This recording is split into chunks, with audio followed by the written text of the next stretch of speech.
KTNA, experts in apprenticeships, traineeships and work-based training.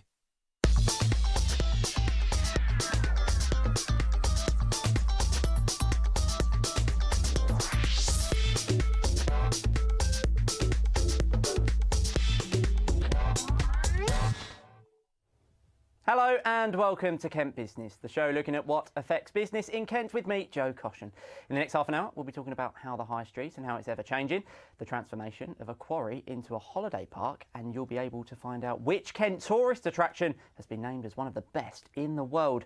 With us to discuss this week's top business stories are Martin Newman, a retail expert from the Customer First Group, Janine Coomber from the University of Kent's Institute for Enterprise, and Owen Hunnam, from Idea Drop. Sorry, Owen. Thanks all three of you for joining us. Thank you. First, with news of a potential saviour for a high street giant at the 11th hour, a rollout of revolutionary technology for some parts of Kent, and how virtual reality is being used to tell some touching stories. Here's Tommaso D'Amidio with this week's Business Roundup. First up, and it's been revealed that Mothercare shops in Kent could be saved from being closed down. Mothercare is running closing down sales at its shops in Canterbury and Bluewater, but it's emerged that independent nursery retailer Kiddies Kingdom have approached the administrators to potentially take on some of the most performing outlets across the UK. The director said they were also discussing buying the leftover stock, as well as retaining some of the staff. But it's not yet clear though which stores will be taken over. Moving on, mobile network EE is rolling out its super fast 5G services to 3 towns in the county. The service is now live across Chatham, Gillingham and Maidstone. They'll be among the first towns and cities across the UK to benefit from the network's 5G service. The faster alternative to the more widely available 4G went live in May when it was switched on in 6 cities, including London. Users will see download speeds greatly enhanced, making them far faster than most home broadband connections. EE are part of the BT Group, who say it's great to see Chatham, Gillingham and Maidstone among the first locations in the UK to welcome 5G. Rural areas in the county had previously called for 4G services to be boosted though, before 5G arrived. And finally, an ancient building might be the last place you expect to find the latest cutting-edge technology. But in Canterbury Cathedral this week, guests are being invited to take part in a virtual reality experience which puts you on the moon. Sporting a headset, headphones and hand controllers, guests are guided through a 5-minute story as they come to grips with an unfamiliar alien environment. The Canterbury Diocese hopes it will make people think about how it feels for refugees to be displaced from their homes. The charity Christian Aid developed the video and donated it to the diocese, and will also be appearing at St Mary's Church in Ashford and St Martin's Church in Maidstone throughout December. OK, let's kick off with Mothercare, potential saving of another high street giant. Martin, what do you make of it? Well, it'll be great news, obviously, if that's the case. I think some of the challenges that Mothercare has been through as a brand, they sold the Early Learning Centre a few years back, and I think that's probably one of the biggest mistakes they made as a business, because, you know, at the end of the day, Mothercare caters for pre and postnatal customers, if you like, so parents, of which I've been a couple of times in the past, a long time ago. Well, I'm still a parent actually. They'll be glad to hear that. I had to think about that one.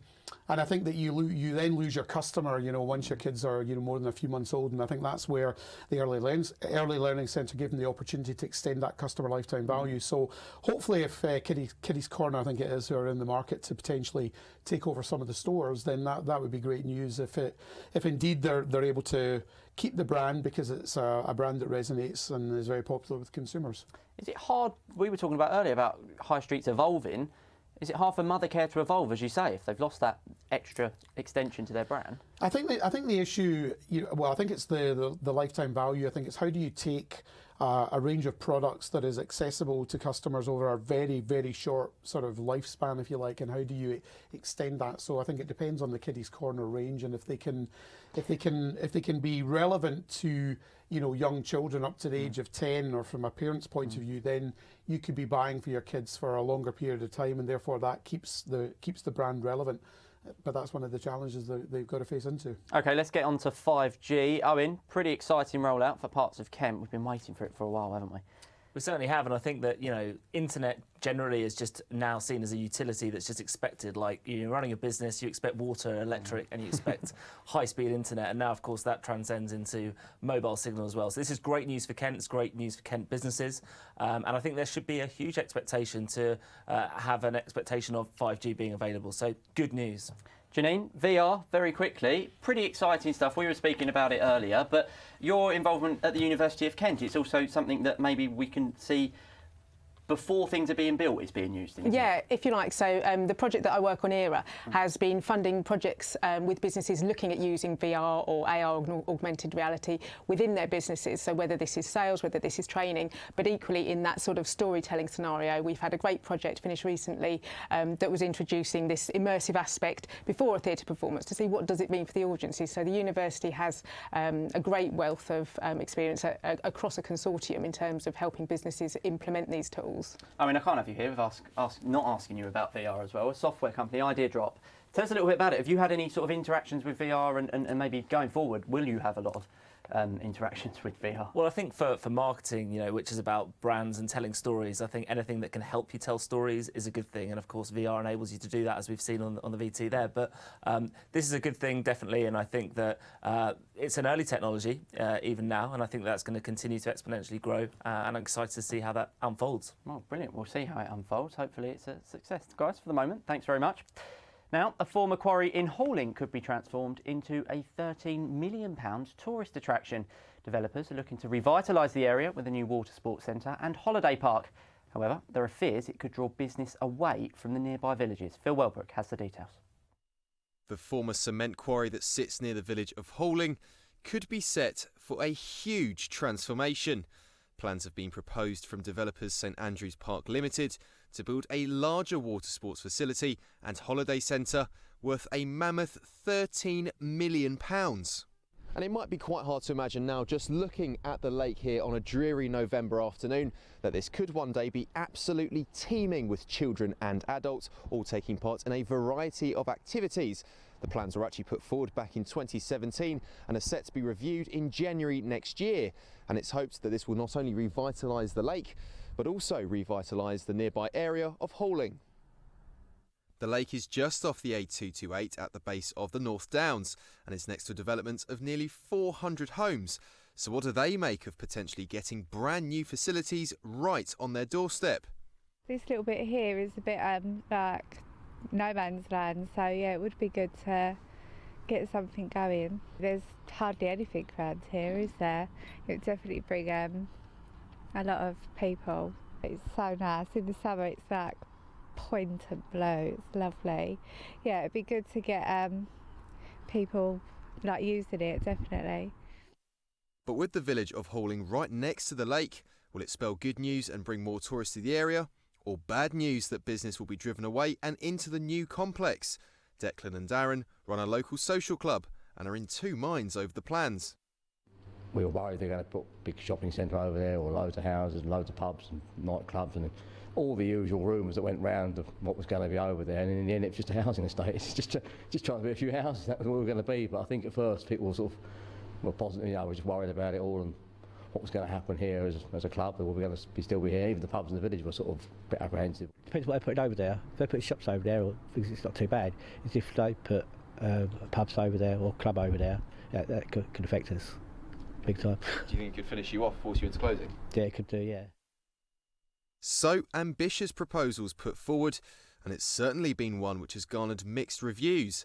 Whether it could transform the nearby village and put Halling on the map, or completely kill off nearby businesses, is anyone's guess. But either way, the landscape could be set to change forever. Phil Welbrook for KMTV. So a landscape potentially changing forever, Janine, but it'd look pretty good once it's done and quite attractive for some people living nearby. Yes, I think so, and I think from what information was available, it showed that there was potentially nature reserve being maintained as well. So it's this development making more of what's there, as well as looking to keep the nature side of things. It's a tourist attraction, Martin, which is obviously going to bring money in. I don't think it would take too long to make that £13 million that they'd have to pay to build it back. Do we need more of these in spaces like quarries where maybe they're just left there and to just sort of sit, really. Well, I don't know what the quarry, I don't know what value the quarry has. You know, it's been excavated in the past, so it doesn't really serve a purpose.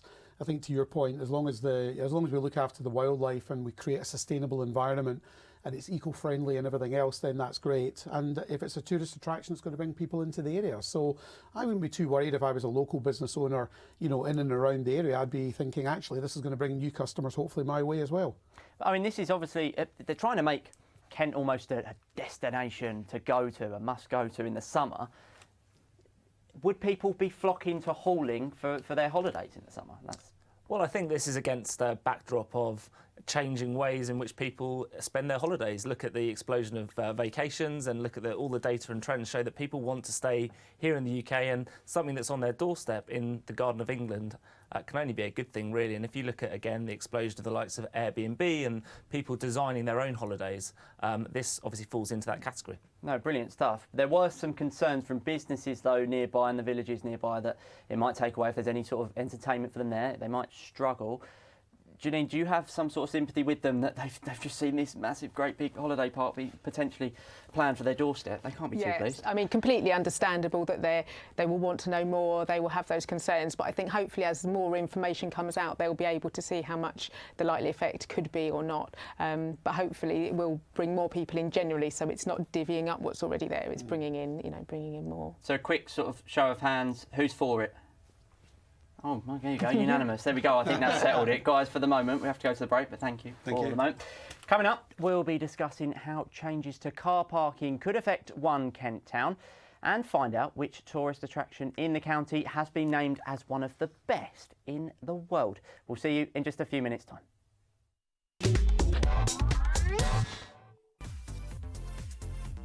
KTNA, experts in apprenticeships, traineeships and work-based training.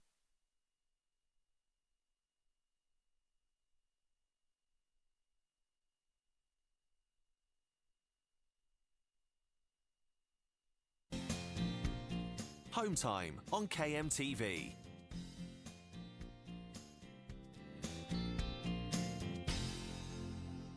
When I grow up, I want to be a doctor. Oh, that's lovely. And Louis, you're next. When I grow up, I want to be a policeman. How about you, Jack? When I grow up, I want to be an estate agent. Really?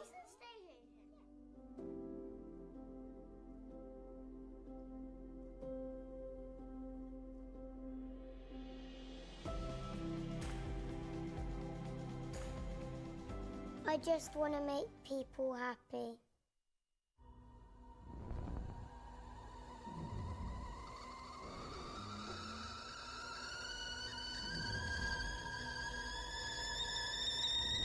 The stresses of everyday life can soon build up. But talking about them can help. So if you know someone who's feeling the strain, get them to speak to the people at Release the Pressure. Don't let them suffer in silence. Call today or find out more at releasethepressure.uk. KMTV News brings you the very latest breaking stories and in-depth analysis of the issues that really matter to the county. Our dedicated reporters are here for you to tackle the subjects that affect your daily lives. And now KMTV News is bringing you even more with our brand new live lunchtime bulletin. See the very best news made for Kent in Kent. KMTV Lunchtime News every weekday at 1:45 on KMTV.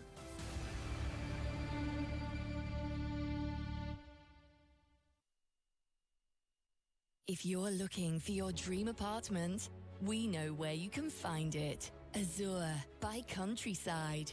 Right now, we're offering £5,000 towards your move. And because we don't do nasty surprises, you can relax, as all integrated appliances, flooring and fixtures are included in the price. Discover 1 to 3 bedroom apartments on St Mary's Island at Azure, exclusively with Countryside. It's KMFM Breakfast with Gary and Laura. And we've got your chance to win £1,000 with Say It coming up. KMFM, you're at work, I've got the tunes. At the Roundup, take the first exit. Getting you home with the hits tonight, and we've got travel news next. Yeah. It's the hit list with 3 hours of the freshest music to KMFM. Kent sounds better with KMFM.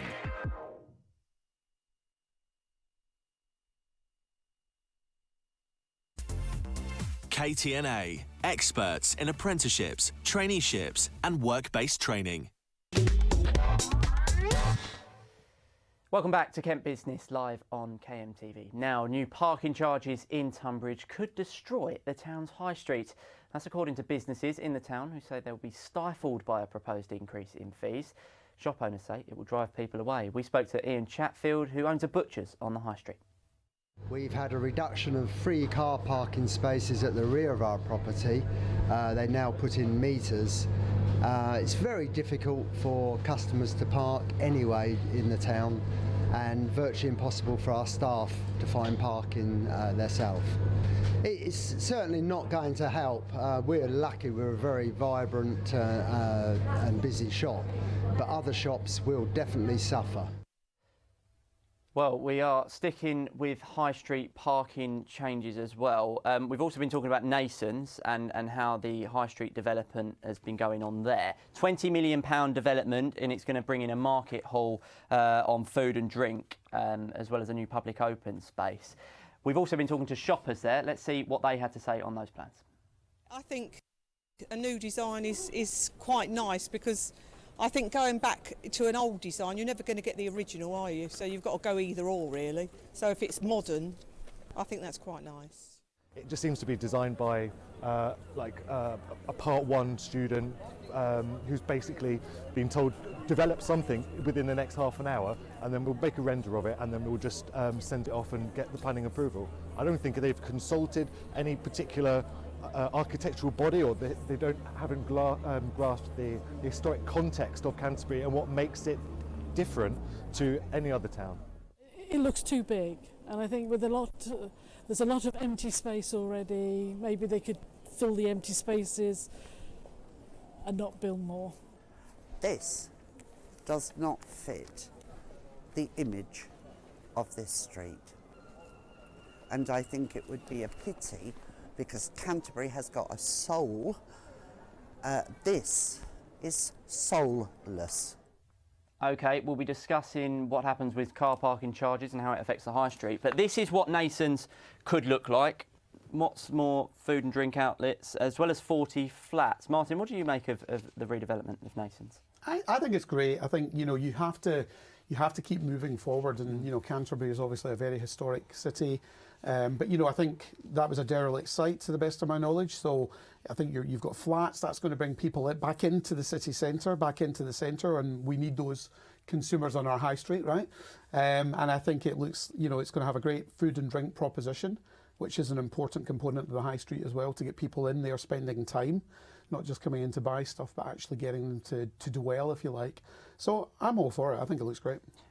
Janine, what do you make of it? Obviously, it's for some people there, they were saying that it's destroying a high street staple. Obviously, it was going anyway, and they've got to see it redeveloped eventually. Is it maybe losing its... It's all going back to food and drink and coffee shops, though. That's maybe a bit of a concern? No, I mean, I think I live just outside Canterbury, so seeing something happen with the site is great. And for me, it is more about what's going in than how it looks. And I do think, for me, if there's food markets and things like that, I will be more inclined to go than more shops. It's keeping an eye to the variety, which is always important to bring people in and keep people in. I mean, 40 flats going in there as well. We don't know the prices yet, but you can't imagine they're going to be very cheap, are they? Probably not, but I think it's a good thing as well anyway, because, you know, there's the housing shortage, and regardless of the price, people have to have somewhere to live, and they can't afford it. Well, I think that the mixed use is what's really quite interesting about this, and I think we're seeing that more and more in terms of unique buildings and unique propositions where it's not just shops, it's a mixture of different uses, and I think that this is a great example of that, which is only a good thing. And we want to talk about car parking charges in Tunbridge. Martin, I know you're incensed by this, aren't you? Honestly. That 10p piece is when will the councils a bee in your bonnet. When will the councils learn that, you know, they have to generate revenue, but they've got to find another way of doing it, because the more you charge for parking, the more fines you give out to people like you and I when we forget to top our meter up or whatever it happens to be. Speak for the yourself, more you never drive us out of town, the more you drive us to the shopping centres, and that's the issue. You know, we're making it as hard as possible for consumers to want to continue to shop in the high street. But then councils have that problem of we haven't got enough parking. In Phil's the butcher that Phil spoke to, he was worried about parking problems for people anyway, actually finding a place to park. Yeah. The council's conundrum is, well, we make it more expensive, it might drive people out, so there are places to park. They can't win, can they, really? Park and ride, electric buses, good for the environment, still generate revenue, convenient for consumers as long as they run frequently enough. There's always a way around it, you know. I think you've just got to think a bit more holistically. Janine, what do you make of another parking charge increase? Obviously, Canterbury's had their fair fight with it as well, with the park and ride thing, but in Tunbridge, this one is not been well received. No, and I think it never will be wherever it is. I mean, in Herne Bay, we're lucky we've had stages of 2 hours of free parking in the centre because of new developments just outside, and that does make a difference, and I think it does keep people in, and they think, well, I will go into town because I know I can park and get something done. So it's about bringing people in and keeping them there. Owen, parking charges, are you happy to pay whatever the price is to get to the high street, or would you like to see them at least stay the same? Yeah, I think that if you look into other parts of the world and other countries, the way they handle this, there's things like rebates that you can do where, you know, they can be offset against when people spend in certain shops, then that retailer can offset it against, for example, their business rates, for example, those sorts of things. But there's innovative ways that some of these things can be solved, but passing it on to the consumer at the front line, no, I don't think that's the right thing to be doing. Yeah, maybe we're a bit behind. Hopefully, as Martin says, hopefully the councils can wake up to at least bring more people in to save the high street. Guys, for the moment, thanks very much. Thank you. And finally, Hever Castle is one of Kent's most famous and popular attractions, but it's now been recognised on a global scale. The historic building has been named as one of the world's top 50 travel experiences. The castle was renowned for being the childhood home of Anne Boleyn and has more than 700 years of history. Christina Curtis has been finding out what makes it one of the world's top places to visit. Dating back to the 13th century, Hever Castle is one of Kent's well-known attractions. And it's now been recognised on a global scale after being named in the top 50 travel experiences and attractions in the world at the Family Traveller Excellence Awards. Absolutely fantastic. Obviously, we were up against some really strong competition, so to have got this result was unexpected, but an amazing surprise, and we're all overjoyed. Yeah, it's amazing. We've got quite a big variety of events on site. We have I think over 20. I'm not 100% on how many, but obviously that's quite a big impact on why it's quite fun and people enjoy coming here. The rich history of the castle is one of the main attractions that puts it on the map. The castle is around 700 years old and is well known for being the childhood home of Anne Boleyn. Anne Boleyn or her family took ownership in the 15th century. We do feel that she was here quite a bit during her courtship with Henry, and then after that it passed into Anna Cleeve's hands, which was Henry's fourth wife, which not everybody knows about, and then it was privately owned up until 1903 where the Astor family purchased the castle and then created the grounds as you know it now. Did some remodelling work inside the castle as well to get it back up to sort of the standard. It had dropped a little bit, and then the current owners took it over in 1983, and it's been open to the public ever since. Events are held at the castle and its grounds all year round to make it a welcome place for anyone to visit. So we host a variety of different ones. This year we had a dog show, and we do a Hever in history, things like that. We've currently just finished setting up and just started our Christmas event, which is Alice in a Christmas Wonderland. So there's a couple of carousels. You've also got our trail, and we've got Father Christmas here as well. We've got so much for people to do here at Hever Castle. There's something for you if you are a member of a family. There's something if you're a history enthusiast, if you're a gardening enthusiast. I mean, if you just like a long walk, there's something here for everyone. So I can see why we were put into the top 50. Prices for entry to the castle and gardens start at £16.75 for adults. But for those with a link to the castle, they're proud that it's been recognised against strong competition. Christina Curtis for KMTV. So Hever Castle beating off very strong competition around the world. I mean, it's pretty impressive. I'm sorry to say, you're the only one on the panel that's actually been there so far. What was it like? Was it in the top 50?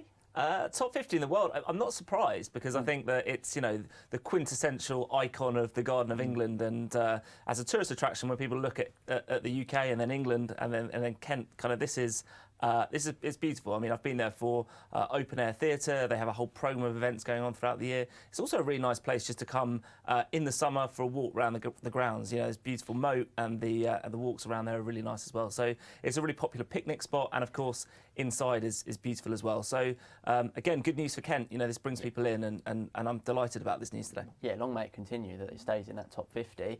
Does it prick your ears a bit, Janine, that you maybe actually, I need to go and visit this place? Yes, because I mean, and the sorts of things I was saying is what I've heard from family and friends, but I still haven't made it. But when you hear it's on that world stage, then yes, it makes me much more likely to make a visit. Does it give a sort of a wake-up call to the other tourist attractions in Kent to up their game a little bit, Martin? What do you think about that? Oh, what a great opportunity. I mean, you know, it's put Kent on the map, and I would imagine from a global tourism perspective it will have a great impact in terms of encouraging people to come to Kent on holiday. Personally, I've been to Hatfield House. I love the whole Tudor era, and if you could put me in the TARDIS and go back in time, I would be probably part of the Tudors. I'd be part of King Henry's regime, no doubt.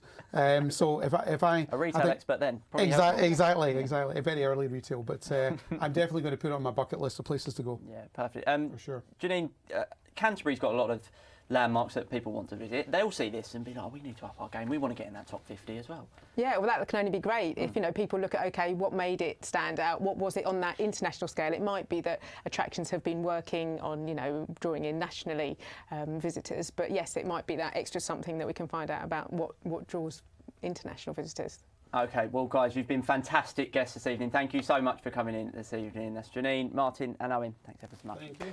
We'll be back next time, back at the same time next week, I should say, with another edition of Kent Business. Goodbye.